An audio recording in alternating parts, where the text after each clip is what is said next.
Ayan guys, ayan namitas tayo ng kaimito. Ayan kasi panahon na naman ni kaimito. So ayan, magsiselect tayo ngayon ng pambenta. Although maraming nabasa, hindi siya na-shoot sa lagayan kung ano. Ang dami oh. Mga ganyan na nakanganga. Hindi na pwede yan kasi mapipit na yan sa ano. Sa plastic pag binenta. So alam na this, kakainin na. Ayan. Ito yung unang kuha ko guys. Ayan. Maliliit lang siya pero ito yung matatamis na puno ko. Ayan, may mga ganyan din na pwede. Ayan siya oh. Mga nahulog tsaka pag kinuha, matik na bumibitak na kasi mga na-over na yata. So ito yung pangalawa kong nakuha. Ayan. Konti lang kasi nagsawa muna kami. Kumbaga kumain muna kami ng kumain ng star apple bago kami nagbebenta. Kasi 'di ba?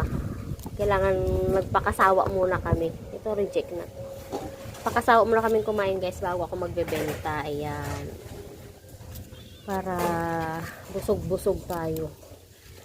Ayan. Kasi naghihinugan na talaga sila. Ayan. Pambenta na. Kasi 70 per kilo ang benta ko nito. Ayun, ang liliit oh. Yung iba hindi nakalaki kasi hindi masyadong maulan ngayon. So wala sila nasipsip na tubig. Pero doon naman sila matamis pag walang masyadong tubig. Ayan, matamis. Ayan, tinan nyo naman, oh. Brown talaga sila. Brown. Lalo na itong mga to na pagbitak-bitak na, oh. Nahulog. Kasi pagka hinila ko siya sa sanga, ayan. Bumibitak na siya. So, yung porkain na yan ulit. So, ito yung mga pambenta natin. Ayan. So, talay natin hanggat mabenta pa siya. 70 per kilo.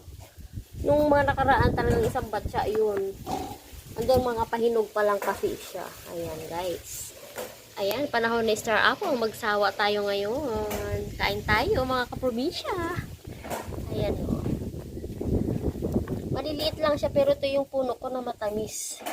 Yung maliliit. Tsaka ang dami niyang bunga. Ayan guys. Thank you for watching. Kain tayo na kainito.